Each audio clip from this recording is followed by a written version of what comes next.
여러분 한번 머릿속으로 한번 그림을 그려보시기를 바랍니다. 쓰레기 더미가 이렇게 크게 있어요.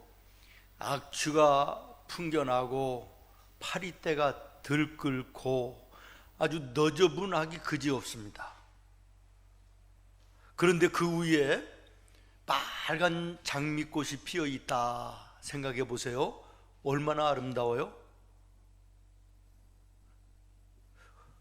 오늘 본문 말씀에 유다 왕 요시야라는 사람이 나옵니다. 1절에 보면 요시야가 왕위에 오를 때 이렇게 시작되지요. 성경학자들은 이 요시야를 가리켜서 쓰러기 더미 위에 장미 이렇게 표현합니다. 쓰레기 더미 위에 장미 얼마나 아름답습니까? 우리 성도들도 이 세상에 이 아름다운 모습이 됐으면 좋겠다 이런 생각이 듭니다. 그렇게 되기를 바랍니다. 이게 무슨 얘기냐 그러면 앞전에 왕이었던 아몬도 그랬고 그 앞전에 왕이었던 므낫세도 그랬고 또 요시야 왕의 뒤를 이어서 왕이 되었던 여호아스 왕도 하나님 보실 때에 아주 패역한 왕들이었다는 거예요.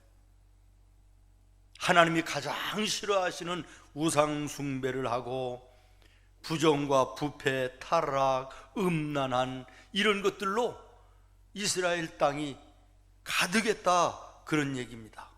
그런데 요시야 왕만큼은 하나님 보실 때에 아름다웠다라는 것이에요.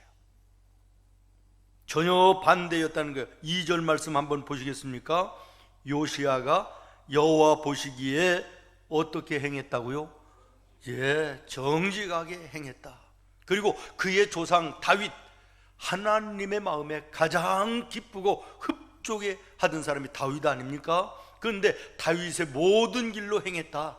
다윗 못지않게 하나님 보시기에 믿음으로 아름다운 신앙으로 하나님의 기쁨이 되는 그러한 정치를 했다 그런 말이죠. 좌우로 치우치지 아니하였더라. 요시야는 멸망 직전의 나라를 완전히 새로운 나라로, 풍요로운 나라로, 축복의 나라로 바꾸어 놓은 것입니다. 얼마나 훌륭한 모습입니까? 여러분 성경을 쭉 읽어보십시오. 이스라엘 역대 왕들 가운데 가장 번성하고 막강한 나라를 이루었던 것이 다윗 왕조입니다.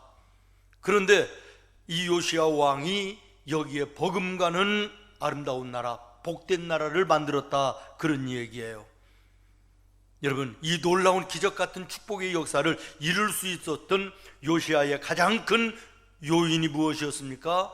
5절에 나옵니다. 같이 읽겠습니다. 5절 시작. 여호와의 성전을 맡은 감독자의 손에 넘겨 그들이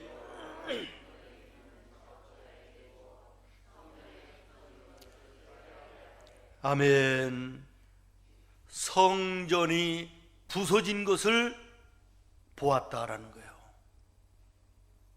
성전이 부서진 것을 보았다. 좀 더 정확하게 얘기하면 보여줬다 이렇게 얘기하면 더 바를 것입니다. 오늘 무너진 것이 아닙니다. 성전이 오늘 부서진 것이 아니에요. 어제도 부서진 모습이었고 그제도 부서진 모습이었고 한 달 전에도 그전에도 하나님의 성전이 부서진 모습이었는데 다른 때는 보이지 않았다는 거예요. 그런데 오늘 요시야의 눈에 부서진 성전이 눈에 들어왔다라는 것이지요. 이것이 요시야의 축복의 첫걸음이고 이스라엘 나라가 회복되어지고 풍성케 되어지는 새로운 나라로 바뀌어지는 놀라운 출발이었음을 주목하시기를 바랍니다. 마태복음 13장에 보면 너의 눈은 봄으로 복이 있고 너의 귀는 들음으로 복이 있다 그랬습니다. 여러분 여러분의 눈에 정말 하나님이 기뻐하시고 원하시는 것들이 보여지기를 바라요. 그저 세상의 즐거움과 세상의 물질과 있다가 없어지는 안개 같은 허무한 것들만 보고 쫓아가는 인생이 아니라 정말 하나님이 원하시고 하나님이 기뻐하시고 하나님이 이 땅에 이루시고자 하시는 일들을 우리가 영의 눈을 열어 볼 수 있어야 되겠다라는 것입니다. 그러면 이 요시야 왕이 보는 것으로 끝났느냐? 아니라는 거예요. 5절 말씀에 보면 하나님의 성전이 부서진 것을 보았습니다. 그리고 6절입니다. 시작. 곧 목수와 건축자와 미장이에게 주게 하고 또 제목과 다듬은 돌을 사서 그 성전을 어떻게 했다고요? 수리하게 했다라는 거예요. 하나님 앞에 예배하는 성전이 부서졌다. 이것은 안 되는 일인데 우리가 지금까지 이렇게 하나님 앞에 죄를 지며 살아왔구나 깨달았다는 거예요. 깨달은 것으로 끝나지 아니하고 행동으로 부서진 성을 수리하고 하나님의 교회를 세웠다라고 하는 것입니다.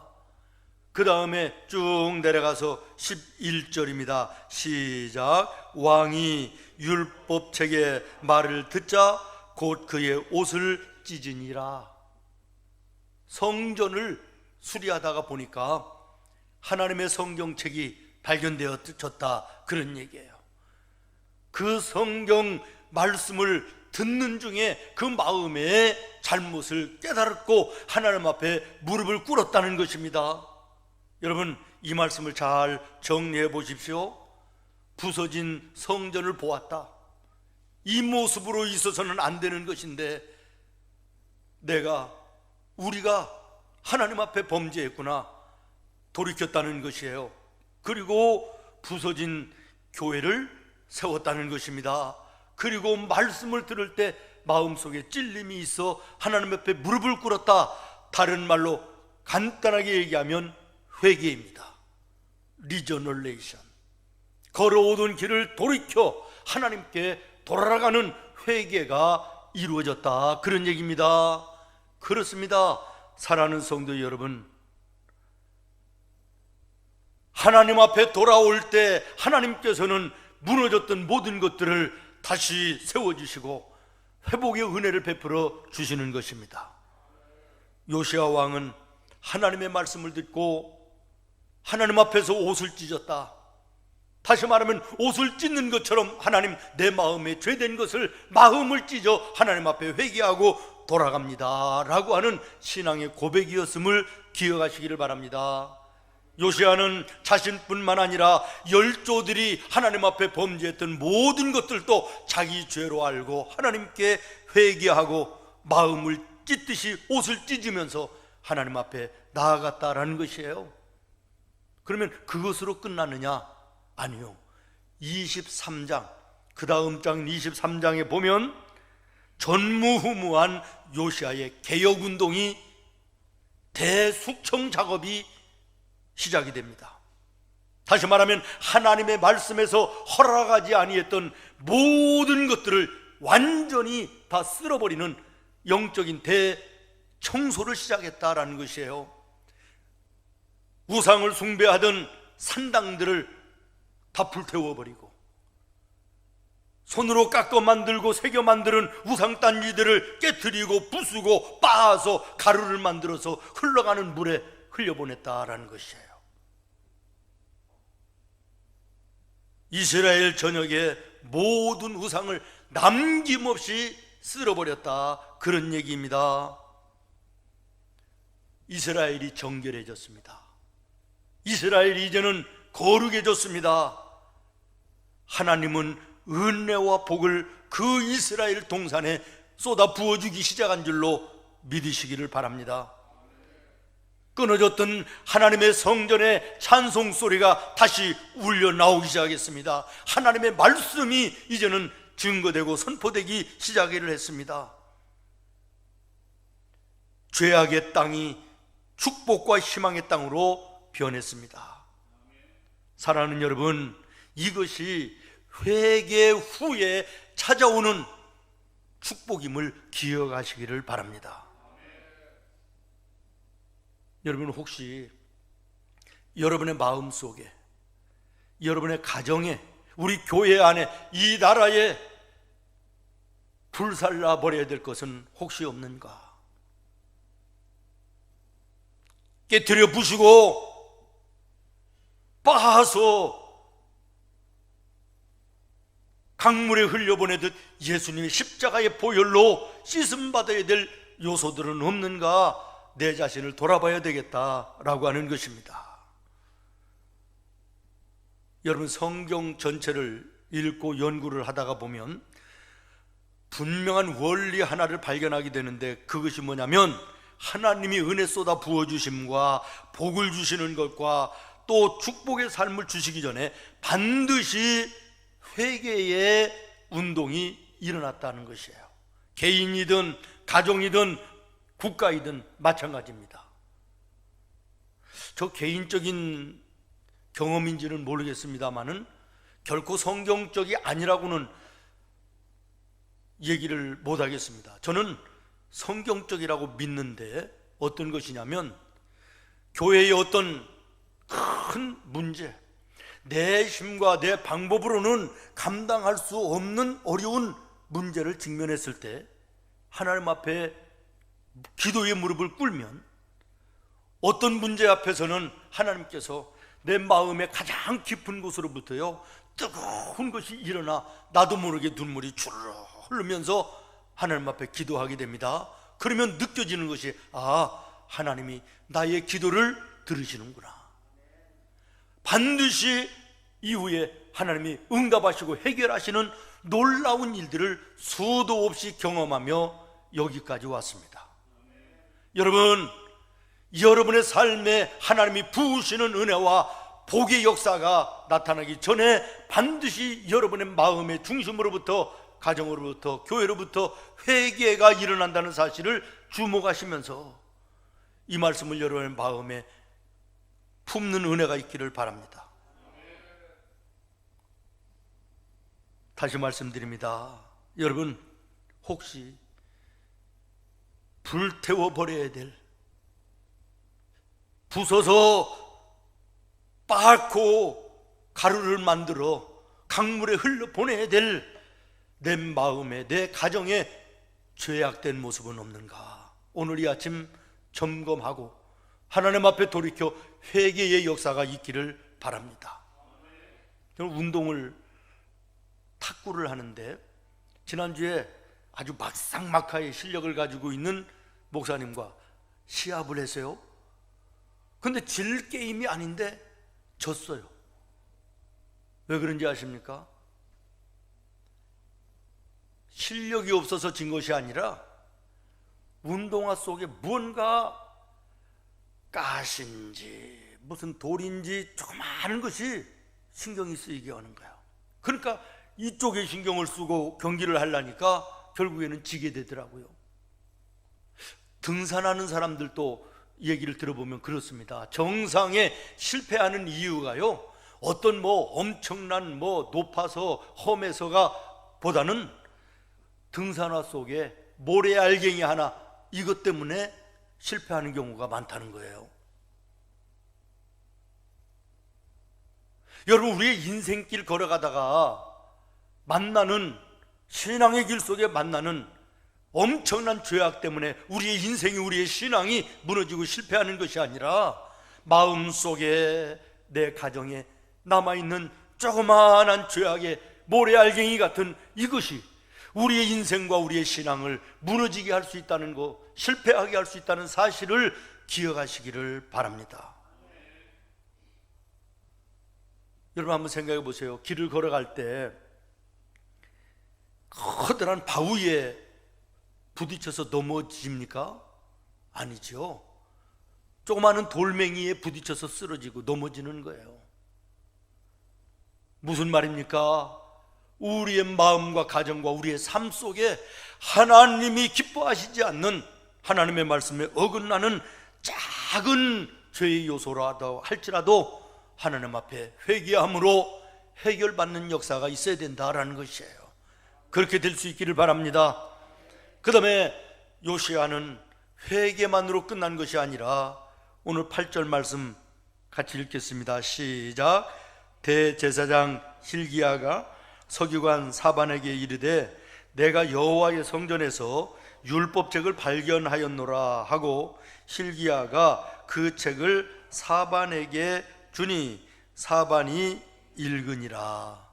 쭉 내려가요. 10절입니다. 시작. 또 서기관 사반이 왕에게 말하여 이르되 제사장 hil기야가 내게 책을 주더이다 하고 아멘.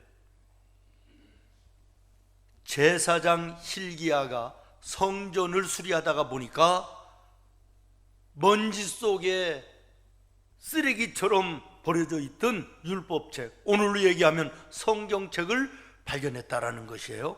그래서 이 성경책을 서기관인 사반에게 주었어요. 성전을 수리하다가 성경을 발견했습니다. 그랬더니 사반이 이 성경책을 읽고 왕 요시야에게 가지고 가서 보여주는 거예요.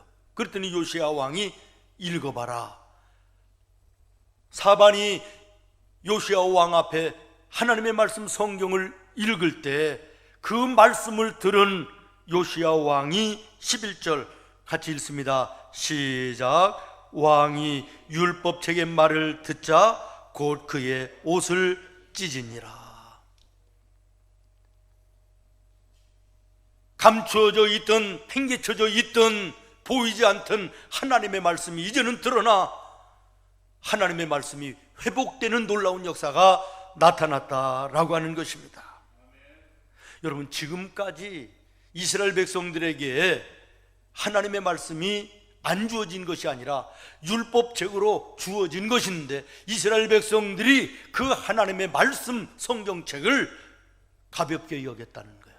무시했다는 거예요. 멀리했다는 거예요. 내팽개쳤다는 것이에요. 쓰레기 더미에 들어갈 정도로 가볍게 여겼다, 이런 얘기 아니겠습니까? 그런데 그 말씀이 이제는 다시 살아나 왕의 마음을 감동하고 나라가 하나님의 말씀으로 다시 회복되어지는 놀라운 시작이 이루어졌다라고 하는 것입니다.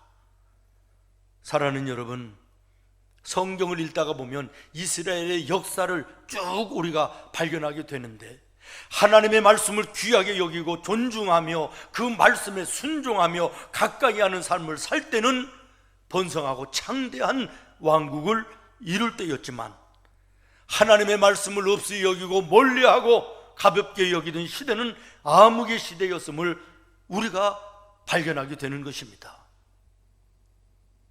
사랑하는 여러분, 오늘 우리는 예배하는 자들입니다. 예수를 믿는 자들입니다. 여러분에게 묻습니다. 여러분, 그렇다면 하나님의 말씀을 여러분 얼마나 존중하십니까? 얼마나 귀하게 여기십니까? 그 하나님의 말씀을, 성경은 하나님이 분명히 말씀하셨습니다. 읽고 듣고 그 말씀을 지키라는 것입니다. 지난 한 주간 여러분 하나님의 말씀을 어떻게 가까이 하셨습니까? 얼마나 많이 읽으셨으며 얼마나 많이 들으셨으며 그 말씀을 묵상했으며 그 말씀대로 살려고 애쓰고 힘쓰는 삶을 살았는가라고 하는 것이에요. 사무엘상 2장 30절에 이렇게 말합니다. 나를 존중히 여기는 자를 내가 어떻게 여기고 존중히 여기고 나를 멸시하는 자를 내가 어떻게 하리라? 경멸하리라. 하나님의 말씀을 귀하게 여기는 자에게 나도 그를 귀하게 여기고 나의 말을 없이 여기는 자를 나는 경멸하겠다, 이런 말씀 아니겠습니까? 이미 하나님은 우리에게 하나님의 말씀을 주셨음에도 그 말씀을 가볍게 여기고 뒤로하고 팽개쳐 놓고 그리고 겨우 교회에 올 때만 찾아가지고 나오는 이 모습이 언제까지 우리의 신앙의 모습, 예배의 모습이 되어야 되겠느냐라고 하는 것입니다. 부모님의 말씀을 존중하지 않는 자녀가 좋은 자녀가 될 수가 없고, 선생님의 말씀을 귀하게 여기지 않는 학생이 좋은 학생이 될 수 없는 것처럼 하나님의 말씀을 존중하지 아니하는 성도가 제대로 된 성도가 될 수 없다는 사실을 우리 다시 한번 기억해야 될 것입니다. 하나님께서 왜 우리에게 이 두꺼운 성경을 주셨을까요? 짐이 되라고 주셨을까요? 우리를 얽어매기 위해서 이 성경을 우리에게 주셨습니까? 아닙니다. 이 성경이 우리의 삶의 모든 가야 될 길을, 행해야 될 일들을 보여주시고 가르쳐주시고 함께 하시기 위해서 이 말씀을 주셨습니다. 이 말씀을 중심하여 살면 세상에 방황하지 않습니다. 세상에 실패하지 않습니다. 하나님 나라 천국까지 이 말씀이 나와 여러분의 길을 인도해 주시는 것입니다. 함께하여 주시는 것입니다. 모든 필요에 부족함이 없이 채워 풍성케 하여 주시는 줄로 믿습니다. 배에 닷이 없다면 작은 파도에도 흔들리고 표류하게 되어 있습니다. 그러나 닷이 딱 내려져 있으면 무게중심이 잡혀 그 배는 파도에도 떠내려가지 않는 것처럼 하나님의 말씀은 우리의 인생의 닷입니다. 우리의 삶을 안정하게 합니다. 우리의 삶을 안정스럽게 합니다. 우리의 길을 인도하십니다. 하나님 나라 천국에 이를 때까지 우리를 붙들어 주시고 동행하여 주시는 줄로 믿습니다. 실화인데요, 미국의 필라델피아에 코넬이라는 목사님이 쓴 책의 간증 한 토막을 제가 소개를 해드리려고 그래요. 그 목사님이 어느 예배에 말씀을 전하다가 하나님의 말씀을 순종하며 살아갈 때 하나님은 그 사람을 책임져 주시고 인생을 풍요롭게 하십니다, 이렇게 설교를 하고, 여러분 가운데 하나님의 말씀을 순종해서 하나님의 주신 은혜와 복을 받은 사람이 있으면 나와서 간증을 하십시오 그랬더니 이 사람 저 사람 나와가지고 간증을 하는데 얼마나 은혜로운 시간이 되는지 너무너무 은혜가 넘쳐났다는 거예요. 그러다 보니까 시간이 흘러서 끝날 시간인 거예요. 근데 할머니 한 분이 일어나더니 목사님, 여쭤볼 게 있습니다. 목사님 아시다시피 저는 젊었을 때부터 10의 1조는 물론이거니와 주일 예배는 당연한 것이거니와 새벽 예배도 빠지지 않고 일생 동안을 내가 이렇게 신앙생활을 했는데 내일 모레가 이제는 정년 퇴직입니다. 그런데 저금 통장에 저축한 거 한 푼도 없고 요양원에 들어가야 되는데 준비도 되지 않는 이런 상태가 됐는데 왜 그렇습니까? 나는 은혜롭던 예배가요 순간에 싸늘해지지 않았겠어요. 근데 목사님도 대답할 수가 없는 거예요. 목사님도 알다시피 그분이 살아왔던 것을, 신앙생활을 했던 것을 너무나도 잘 알기 때문에.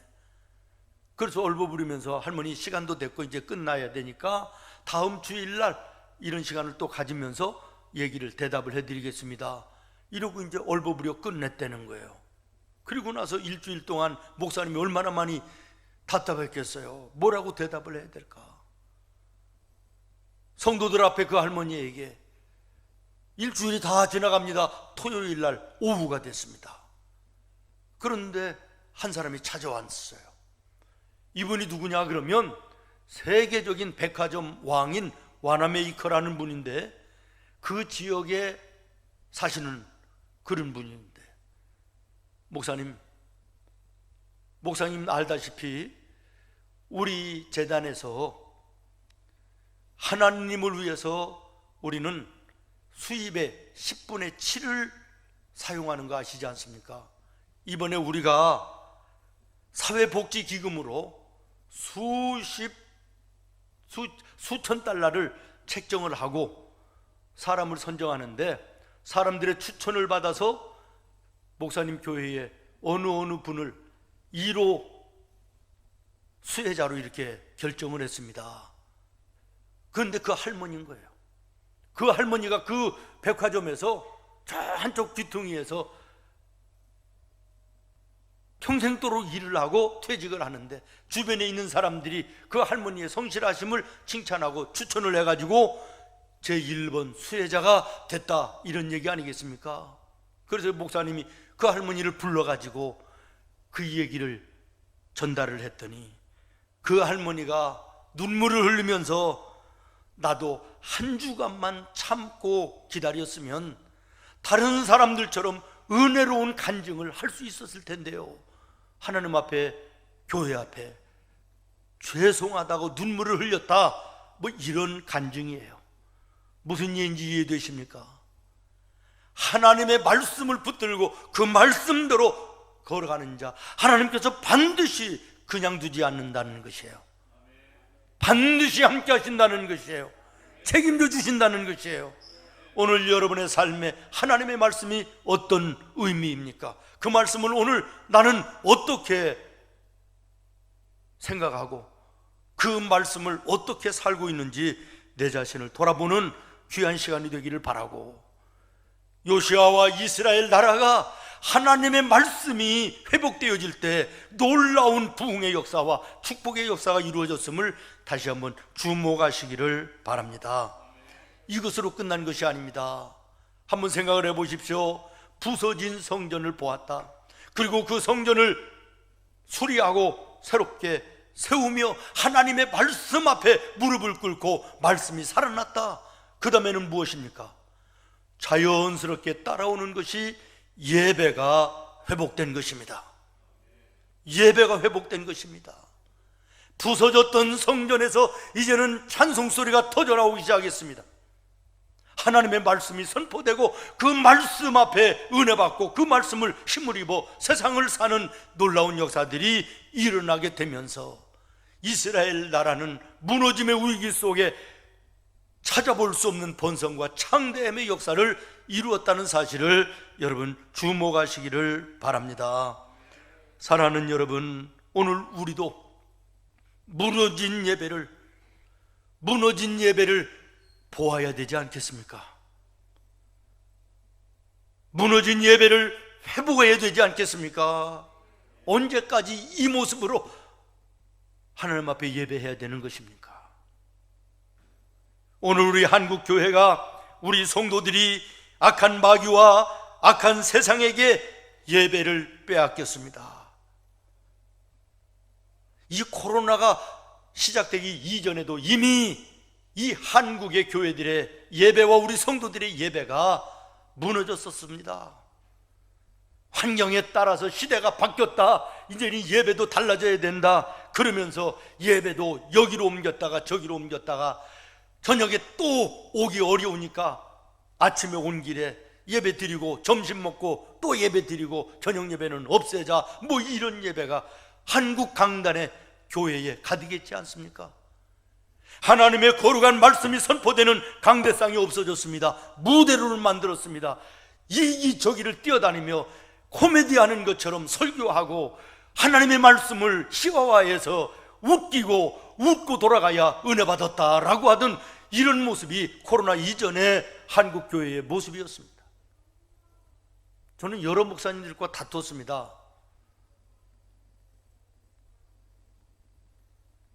많은 분들이 그렇게 얘기합니다. 시대가 바뀌었다. 옛날처럼 한가한 시대가 아니고 성도들이 다 바쁘게 산다.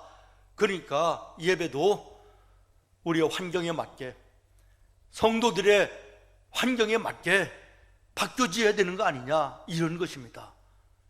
여러분, 그러면 우리 믿음의 선조들, 그들은 예배 한가해서 일이 없어서 예배를 그렇게 드린 것입니까? 아닙니다. 그때도 바쁜 거 여전히 바빴고요. 거리가 멀어서요. 지금은요, 맘만 먹으면 얼마든지 차를 몰고 간단하게 올 수 있는 거리예요. 그러나 그 전에 우리 시골들의 신앙생활들 보십시오.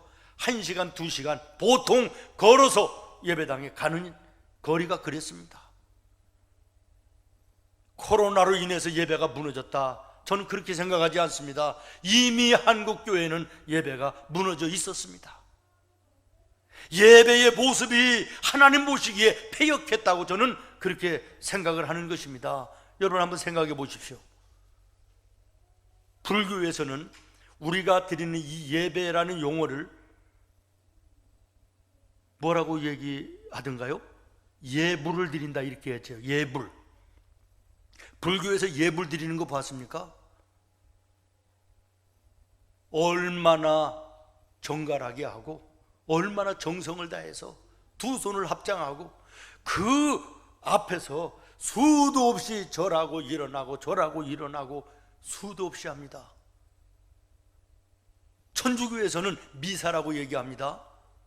머리에 면사포 같은 하얀 천을 쓰고요, 얼마나 거룩하고 정결하게 정성을 다해서 미사를 드립니까? 유교는 제사를 드리잖아요. 제사하는 거 해보신 분들은 알지만 음식을 준비하는 거에서부터 부정탄다고 그래가지고 얼마나 정성을 다하고 그 제사하는 시간 딱 기다렸다가 의관을 정제하고 그 앞에서 얼마나 거룩하고 정중하게 절을 하고 제사를 지냅니까? 심지어는 무당 구다는 거 여러분 봤습니까? 대략 하는 거 봤나요? 아니요. 심지어는 구다는 무당들도요, 목욕을 재개하고 그리고 정성을 다해서 구슬하는 모습 여러분 보셔서 알잖아요. 나름대로 자기들이 섬기는 신에게 최대의 경의를 표하는 겸손하고 경건한 모습으로 섬기지 않습니까? 그런데 오늘 교회와 오늘 우리 성도들의 예배 드리는 자세를 여러분 스스로가 한번 돌아보시기를 바라요. 신령과 진정으로 예배하라 그랬으니까 마음 중심으로 신령과 진정이면 됐지. 예배 드리는 모습이야 어떠면 어때? 하나님의 말씀을 어줍지 않게 알고 잘못 해석하는 이런 모습이 하나님 앞에 얼마나 큰 범죄의 모습인지 여러분 생각해 보셔야 됩니다. 마음속에 신령과 진정이 있다면 외적으로 나타나는 예배의 모습도 달라져야 되는 것입니다. 얼마 전에도 그런 말씀을 드렸습니다. 이 코로나로 인해서 방송을 통하여 집에서 예배드리는 성도들의 모습, 처음에는 교회에 꼭 나가지 않아도 집에서도 이렇게 방송을 통해 예배를 드리니까 야 이것도 괜찮네, 이것도 예배의 한 방법이네, 야 오히려 이게 더 좋네, 분위기가 처음에 그랬지 않습니까? 그런데 이것이 한 달, 두 달, 세 달, 벌써 이게 2년여 됐습니다. 지금 나타나는 한국교회에 믿음 있다라고 하는 사람들이 이구동성으로 하는 얘기가 무엇입니까? 큰일 났다, 예배가 무너졌다, 하나님 앞에 예배 드리는 이 예배가 이제는 무너져 버렸다고 한탄하고 있는 것입니다. 얼마 전에도 얘기했잖아요. 처음에는 몇 번은 집에서 예배를 드려도 영상 앞에서 식구들 모아놓고 옷 다 챙겨 입고 정갈하게 하고 예배를 교회에서 드리는 것처럼 예배를 드렸는데 두 달, 세 달 지나니까 이제는 예배의 자세가 달라지는 거예요. 국민일보에 나왔던 것이라고 제가 소개했던 거 있잖아요. 고등학생 아이가 아버지 예배 드리는 모습을 사진으로 찍었어요. 소파에 이렇게 누워가지고 화면에 목사님 설교하는 것을 듣는 거예요. 이 모습을 사진으로 찍어가지고 담임 목사님한테 보낸 거예요. 장로인 우리 아버지가 주일 예배 드리는 모습입니다. 국민일보에 나왔다는 거예요.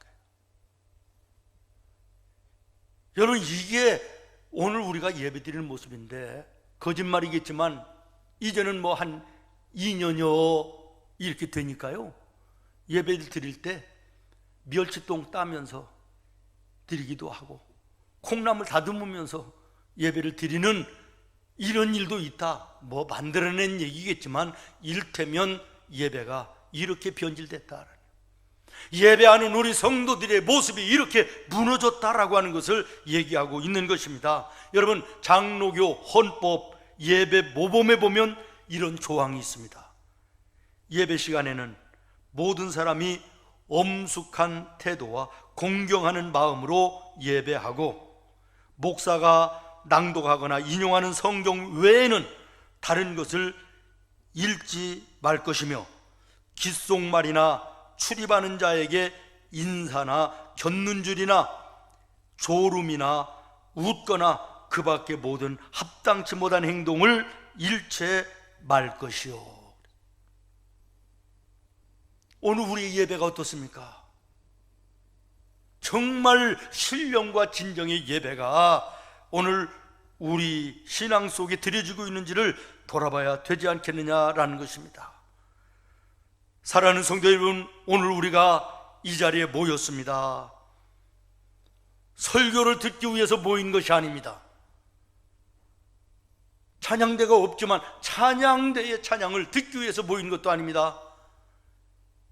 은혜 받기 위해서 모였습니다. 엄밀하게 얘기하면 은혜 받기 위해서 모였다는 것도 잘못된 것입니다.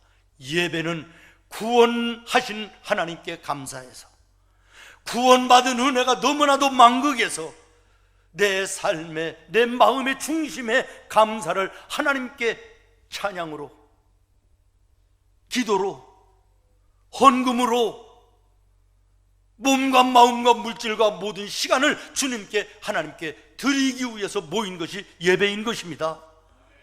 그러면 그 예배를 받으신 하나님이 하나님의 말씀을 통해서 우리에게 은혜를 주시는 것이에요. 은혜가 먼저가 아니라는 것입니다. 우리는 이미 구원의 은혜를 받은 자들입니다. 이 구원의 은혜를 감사하여 드리는 것이 워십, 드리는 것입니다.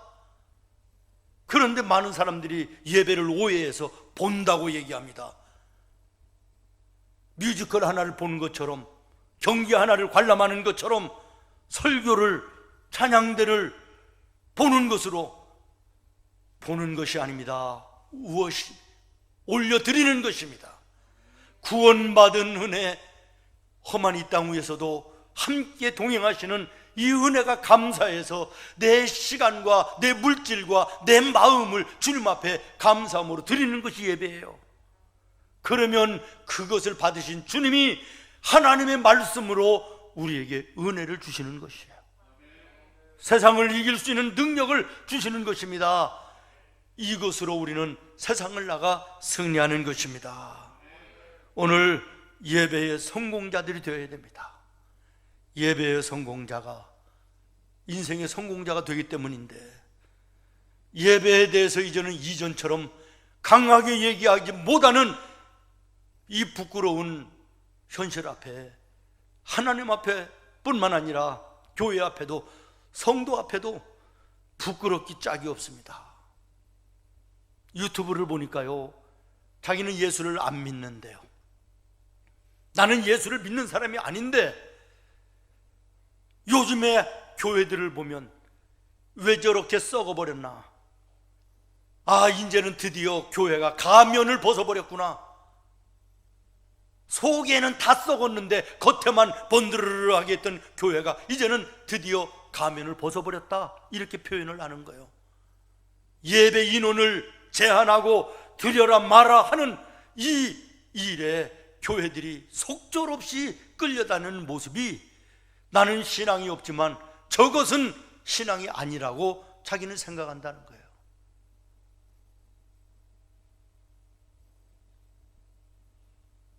오늘도 많은 우리 성도들이 코로나가 두려워서 예배 자리에 나오지를 못합니다.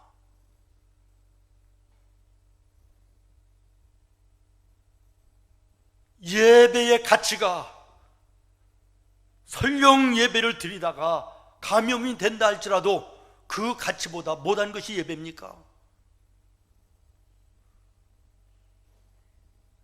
우리 선조들은 생명을 내걸고 예배를 지켰는데, 오늘 이 시대에는 이제는 예배가 드려집니다. 그래도 성도들이 스스로가 두려워서 예배 자리에 나오지 못하는 이런 연약하고 무너진 예배의 모습이 되어버렸습니다. 두려워하지 마시길 바랍니다. 무서워하지 마시길 바랍니다. 하나님 앞에 우리가 예배하다가 설령 감염이 된다 할지라도 기쁨으로 내가 감당하겠다라고 하는 이것이 진정한 믿음, 진정한 예배의 모습이 아닐까, 저는 그렇게 믿습니다. 여러분, 감염과 뭡니까? 증상이 겉으로 나타나는 것이 뭐라고 얘기하죠? 감염 받으면 전부 다 이게 양성입니다. 감염이 됐다고 발병이 되는 것이 아니라 이런 얘기예요.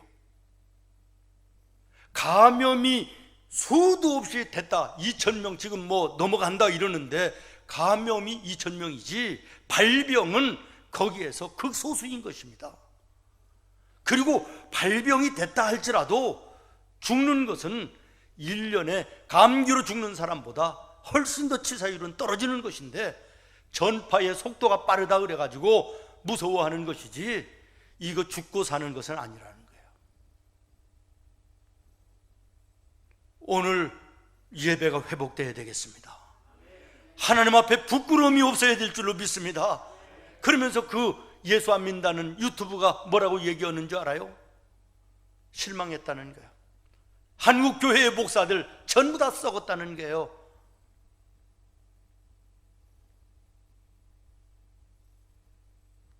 부끄럽기 짝이 없습니다.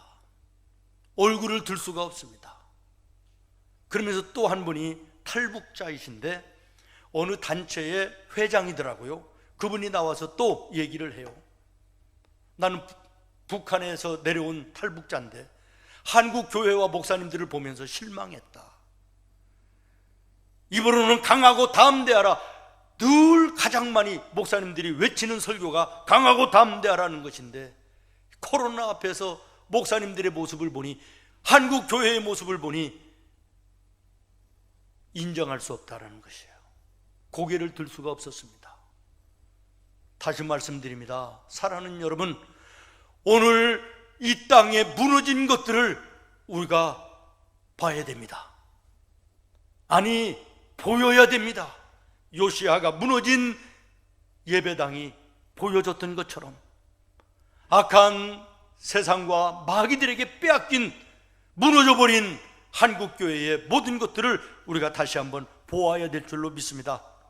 오늘 광복 76주년 기념주일입니다. 76년 전에 우리는 일본에게 빼앗겼던 나라를 다시 찾았습니다. 주권을 찾았습니다. 잃어버렸던 언어를 찾아왔습니다. 창씨의 명으로 잃어버렸던 이름을 찾아왔습니다. 오늘 우리는 신앙적으로, 영적으로 빼앗겼던 것들을 다시 찾아와야 되겠습니다. 여러분, 오늘 설교의 제목 다시 한번 같이 읽겠습니다. 시작. 빼앗긴 것은 찾아와야 합니다. 악한 마귀로부터, 세상으로부터 빼앗겼던 기도,